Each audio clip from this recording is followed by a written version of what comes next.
Halo, perkenalkan nama saya Aditya. Di sini kami ingin mempresentasikan penerapan model analisis SWOT dalam meningkatkan daya saing industri retail pada studi kasus perusahaan supermarket di Kota Bandung.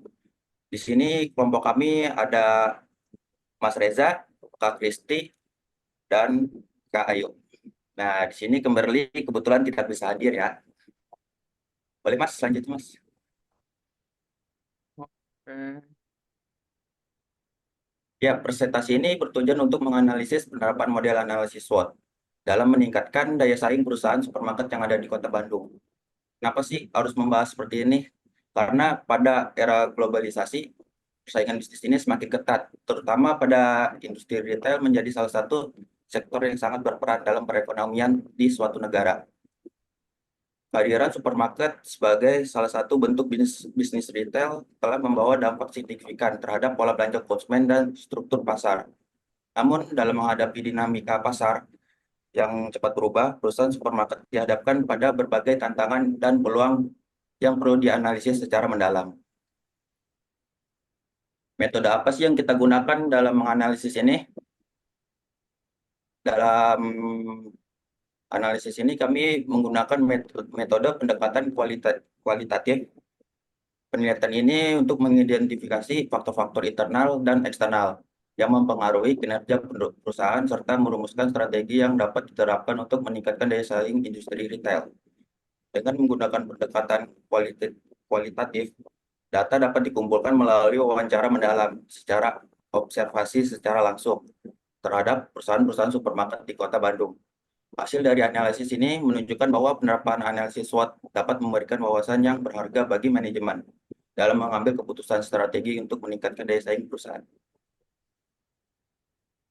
Mengapa perlu membahas pertumbuhan industri retail di Kota Bandung dan strategi perusahaan supermarket dalam meningkatkan daya saing melalui analisis SWOT?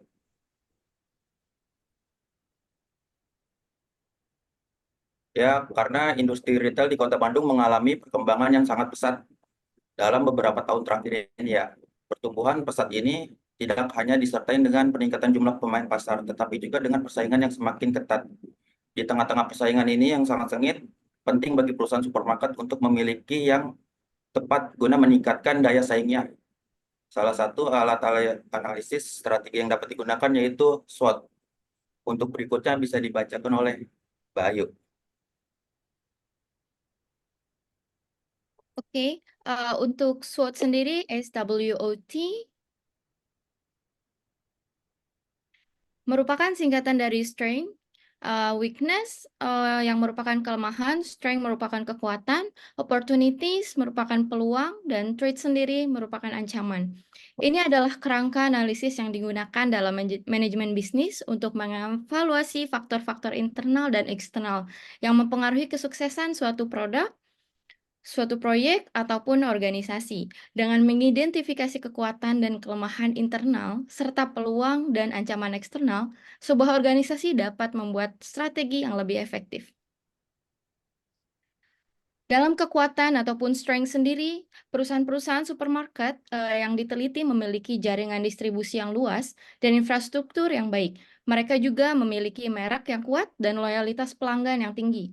Selain itu, beberapa perusahaan memiliki inovasi produk dan layanan yang unik, seperti program loyalitas pelanggan dan pelayanan pengantaran yang cepat. Dalam hal ini, perusahaan memiliki kemampuan untuk membedakan produk dan layanan dari pesaing yang merupakan faktor penting dalam menentukan kekuatan persaingan. Untuk kelemahan ataupun weaknesses, meskipun memiliki keunggulan dalam jaringan distribusi dan infrastruktur, beberapa perusahaan mengalami kendala dalam manajemen persediaan dan efisiensi operasional. Selain itu, beberapa perusahaan juga menghadapi tantangan dalam hal biaya operasional yang tinggi dan kurangnya adaptasi terhadap perubahan tren konsumen. Untuk mengatasi kelemahan tersebut akan dilanjutkan oleh Kristi. Silakan Kristi. Terima kasih Mbak Ayu. Bagaimana cara mengatasi kelemahan tersebut? Yang pertama, dari penelitian kami menjelaskan sistem manajemen persediaan yang efisien, di mana perusahaan bisa mengimplementasikan sistem manajemen persediaan yang canggih dan terkini untuk memantau dan mengelola persediaan dengan lebih efektif. Di mana penggunaan teknologi seperti perangkat lunak manajemen persediaan yang terintegrasi dapat membantu dalam mengoptimalkan proses pengadaan, penyimpanan, maupun pengiriman barang. Analisis data dan prediksi, di mana perusahaan bisa memanfaatkan analisis data dan teknik prediksi untuk memahami pola pembelian pelanggan, mengidentifikasi tren pasar, dan memperkirakan permintaan di masa depan.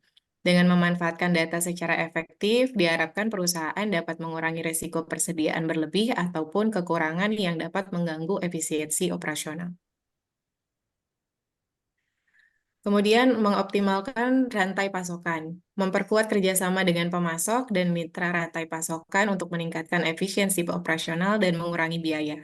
Ini dapat mencakup peningkatan komunikasi, kolaborasi dalam perencanaan persediaan, dan peningkatan visibilitas atas seluruh rantai pasokan. Kemudian fokus pada pengalaman pelanggan, di mana kita berfokus pada meningkatkan pengalaman pelanggan dengan memahami kebutuhan dan preferensi mereka, dapat membantu perusahaan dalam menyesuaikan strategi operasional dan menawarkan produk secara lebih efektif. Kemudian peningkatan kapabilitas SDM, meningkatkan keterampilan dan pengetahuan tim dalam manajemen persediaan, analisis data, dan teknologi yang merupakan kunci untuk menghadapi tantangan operasional modern. Pelatihan dan pengembangan karyawan dapat membantu meningkatkan adaptabilitas perusahaan terhadap perubahan.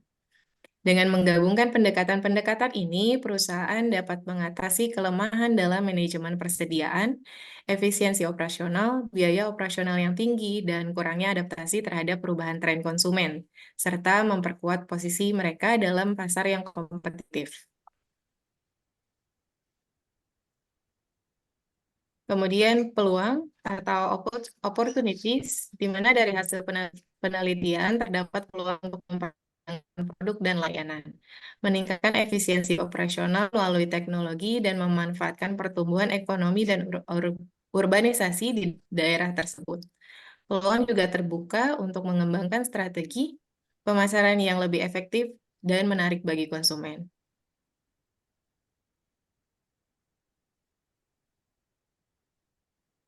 Selanjutnya akan dilanjutkan oleh saya. Peluang apa saja yang dapat dilakukan di industri retail di Bandung? Peluang pertama itu dapat melakukan perluasan jangkauan produk dan layanan dengan menambahkan kategori produk baru atau layanan tambahan seperti pengiriman cepat atau layanan pelanggan yang lebih personal. Lalu yang kedua, bisa meningkatkan efisiensi operasional melalui teknologi dengan sistem yang lebih mutakhir dan cerdas dan solusi kasir yang terhubung secara online. Lalu yang ketiga, kita bisa memanfaatkan pertumbuhan ekonomi dan urbanisasi dengan membuka cabang baru di lokasi strategis dan memanfaatkan permintaan yang meningkat untuk produk dan layanan. Lalu yang keempat, mengembangkan strategi pemasaran yang lebih efektif dengan menggunakan data pelanggan dan analisis pasar untuk mengembangkan kampanye pemasaran yang tepat sasaran, termasuk pemasaran digital, media sosial, dan kemitraan dengan influencer. Lalu selanjutnya menyesuaikan pengalaman pelanggan dengan memperhatikan preferensi pelanggan dan menyesuaikan pengalaman berbelanja di toko fisik maupun online untuk meningkatkan loyalitas dan penjualan. Lalu yang terakhir, melakukan inovasi pada produk dan layanan untuk membedakan merek dari pesaing, termasuk menciptakan produk unggulan yang eksklusif dan menyediakan layanan pelanggan yang unik. Dengan memanfaatkan peluang-peluang ini, bisnis retail dapat meningkatkan kinerja mereka dan tetap bersaing dalam pasar yang kompetitif. Lalu perihal ancaman.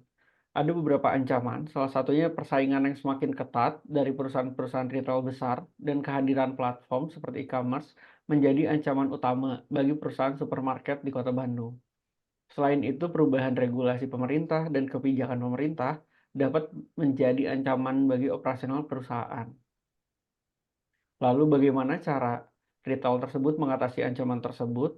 Untuk mengatasi ancaman dari persaingan yang cukup besar dan platform e-commerce, serta perubahan regulasi, supermarket di Kota Bandung perlu fokus pada inovasi produk, kemitraan dengan platform e-commerce, peningkatan pengalaman pelanggan, diversifikasi produk, pemantauan regulasi, strategi pemasaran efektif, pelatihan karyawan, dan pemantauan persaingan.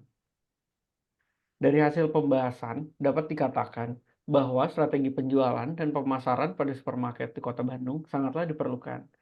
Beberapa hal di antaranya yaitu pengembangan promosi dengan penyesuaian teknologi. Kegiatan promosi dilakukan perusahaan retail untuk mengkomunikasikan produk maupun jasa yang ditawarkan oleh perusahaan ke konsumen. Lalu kita dapat memberikan harga terbaik dengan ketersediaan barang yang memadai. Misalnya produk dengan harga terbaik harus diseimbangi oleh pasokan yang juga memadai. Lalu peningkatan kualitas pelayanan. Pelayanan merupakan salah satu faktor pendukung dalam kepuasan konsumen.